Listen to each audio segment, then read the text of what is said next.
പിതാവിൻ്റെയും പുത്രൻ്റെയും പരിശുദ്ധരൂപിയുടെയും നാമത്തിൽ ആമേൻ.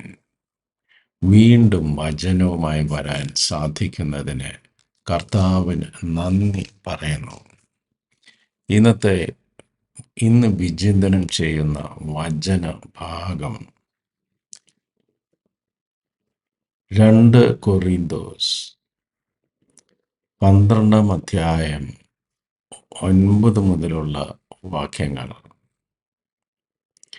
എന്നാൽ അവിടുന്ന് എന്നോട് അരുളി ചെയ്തു, നിനക്ക് എൻ്റെ കൃപ മതി.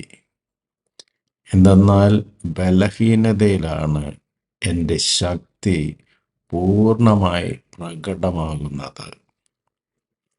ക്രിസ്തുവിൻ്റെ ശക്തി എൻ്റെ മേൽ ആവസിക്കേണ്ടതിന് ഞാൻ പൂർവാധികം സന്തോഷത്തോടെ എൻ്റെ ബലഹീനതയെക്കുറിച്ച് പ്രശംസിക്കും. അതുകൊണ്ട് ബലഹീനതകളിലും ആക്ഷേപങ്ങളിലും ഞെരുക്കങ്ങളിലും പീഡനങ്ങളിലും അത്യാഹിതങ്ങളിലും ഞാൻ ക്രിസ്തുവിനെ പ്രതി സന്തുഷ്ടനാണ്. എന്തെന്നാൽ ബലഹീനനായിരിക്കുമ്പോഴാണ് ഞാൻ ശക്തനായിരിക്കുന്നത്. ബലഹീനനായിരിക്കുമ്പോഴാണ് ഞാൻ ശക്തനായിരിക്കുന്നത്. ക്രിസ്തുവിൻ്റെ കൃപ നമ്മളിൽ പ്രവർത്തിക്കുന്നത് നമ്മൾ ബലഹീനരായിരിക്കുമ്പോഴാണ്. അപ്പോൾ ക്രിസ്തു തന്നെ പറഞ്ഞിട്ടുണ്ടല്ലോ, ഞാൻ പാപികളെ തേടിയാണ് ഭൂമിയിലേക്ക് വന്നത്. പെർഫെക്റ്റ് ആയിട്ടുള്ളവരെ തേടിയല്ല, ഇംപെർഫെക്റ്റ്, കുറവുകളുള്ള മനുഷ്യരെ, ബലഹീനരായ മനുഷ്യരെ തേടിയാണ് ഞാൻ ഈ ഭൂമിയിലേക്ക് വന്നത് എന്ന് കർത്താവ് തന്നെ നമ്മളോട് വചനത്തിലൂടെ സംസാരിച്ചിട്ടുണ്ടല്ലോ. അപ്പോൾ ഇവിടെ അപ്പോസ്തലൻ പറയുന്നു, ബലഹീനനായിരിക്കുമ്പോഴാണ് ക്രിസ്തു എന്നെ ശക്തനാക്കുന്നത്. അപ്പോൾ നമ്മൾ ശക്തനായിട്ടിരിക്കുമ്പോൾ നമുക്ക് ആരുടെ ആവശ്യമൊന്നുമില്ല. നമ്മൾ ബലഹീനനായിരിക്കുമ്പോൾ കർത്താവിലേക്ക് തിരിയുകയാണെങ്കിൽ കർത്താവിൻ്റെ ശക്തി നമ്മളിലൂടെ പ്രകടമാവുകയും നമ്മൾ ശക്തരായി തീരുകയും ചെയ്യുന്നു. ഇത് മനസ്സിലാക്കാൻ കുറച്ച് ബുദ്ധിമുട്ടുള്ള ഒരു ക്രിസ്തീയ തത്വങ്ങളിൽ ഒന്നാണ്. ഞാൻ ബലഹീനനായിരിക്കുമ്പോഴാണ് ശക്തനാകുന്നത്. അതുകൊണ്ട് ഞാൻ എൻ്റെ ബലഹീനതകളെക്കുറിച്ച് പ്രശംസിക്കും. എൻ്റെ ജീവിതമൊക്കെ എടുത്ത് നോക്കുമ്പോൾ ഡെഡ് എൻഡായിട്ടുള്ള സിറ്റുവേഷൻസിൽ ഇനി മുന്നോട്ട് പോകാൻ യാതൊരു മാർഗവുമില്ല. മാനുഷിക ബുദ്ധി അനുസരിച്ച് നോക്കിയാൽ it is A dead end. ഇനി മുന്നോട്ട് ഒരു മാർഗവും ലോജിക്കലായിട്ട് ചിന്തിച്ചാൽ സാധ്യമാവുകയില്ല എന്ന് ബോധ്യമുള്ള അവസരങ്ങളിൽ ക്രിസ്തുവിൻ്റെ മുമ്പിൽ സാഷ്ടാംഗം വീണ്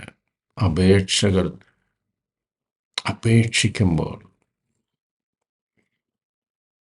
നമ്മൾ വിചാരിക്കാത്ത രീതിയിലൊക്കെ കാര്യങ്ങൾ നീങ്ങി ആ പ്രശ്നങ്ങളൊക്കെ സോൾവായി പോകുന്നതിന് പല പ്രാവശ്യം ഞാൻ സാക്ഷിയായിട്ടുണ്ട്, ഞാനത് അനുഭവിച്ചിട്ടുണ്ട്.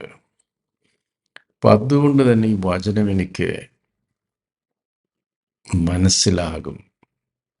ബലഹീനനായിരിക്കുമ്പോഴാണ് ഞാൻ ഈ ലോകത്തിൽ നിന്നൊക്കെ പിടിവിട്ട് 100% കർത്താവിലേക്ക് തിരിയുന്നത്. ദൈവമേ, ഇതാ ഞാൻ ബലഹീനനായ മനുഷ്യൻ. എൻ്റെ ഈ പന്നിക്കൂട്ടിലാണ് ഞാനിപ്പോൾ കിടക്കുന്നത്. ആ മുടിയനായ പുത്രൻ്റെ അതേ അവസ്ഥ. വളരെ മോശപ്പെട്ട അവസ്ഥകളിൽ അവൻ പിതാവിങ്കിലേക്ക് തിരിയുകയാണ്. പിതാവ് അവനെ ശകാരിക്കുന്നില്ല, പിതാവ് അവനെ ഉപേക്ഷിക്കുന്നില്ല, പിതാവ് അവനെ ആലിംഗനം ചെയ്ത് പിതാവിൻ്റെ ഭവനത്തിലേക്ക് ആനയിക്കുകയും കാളക്കൂറ്റന്മാരെ കൊന്ന് വിരുന്നൊരുക്കുകയും ചെയ്ത പിതാവ്. അങ്ങനെയുള്ള അബ്ബാ പിതാവാണ് നമ്മുടെ കർത്താവ്. ഇപ്പോൾ ബലഹീനനായിരിക്കുമ്പോൾ വേറെ ഇനിയൊന്നും മുന്നോട്ട് പോകാൻ സാധ്യമാവുകയില്ല എന്ന ചിന്ത നമ്മളെ ഗ്രസിക്കുമ്പോൾ കർത്താവിലേക്ക് തിരിയുക. അപ്പോഴാണ് കർത്താവിൻ്റെ ശക്തി നമ്മളിൽ പ്രകടമാകുന്നത്. ഈ ഒരു തിരിച്ചറിവിലേക്ക് കർത്താവ് നമ്മളെ വിളിക്കുന്നു. ഒരിക്കലും നിരാശരാകാതിരിക്കുക.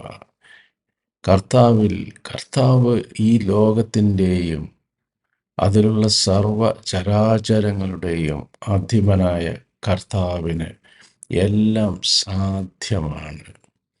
അതുകൊണ്ട് പശ്ചാത്തപിച്ച ഒരു ഹൃദയത്തോടെ, നിഷ്കളങ്കമായൊരു ഹൃദയത്തോടെ, വീണ്ടും ശിശുവായി ഒരു ശിശുവിനെ ധരിച്ച് നമുക്ക് നമ്മുടെ അബ്ബാ പിതാവിലേക്ക് തിരിഞ്ഞ് നമ്മുടെ പ്രാർത്ഥനകളും യാചനകളും കർത്താവിൻ്റെ മുമ്പിൽ സമർപ്പിക്കാം. കർത്താവെ, ഞങ്ങളുടെ ബലഹീനതകളിൽ അങ്ങ് ഇടപെടണമേ, ഞങ്ങളെ രക്ഷിക്കണമേ. ആമേൻ. ദൈവം നമ്മെ എല്ലാവരെയും സമൃദ്ധമായി അനുഗ്രഹിക്കട്ടെ. God bless you. നിങ്ങളും എനിക്ക് വേണ്ടി പ്രത്യേകം പ്രാർത്ഥിക്കുമല്ലോ. ആമേൻ.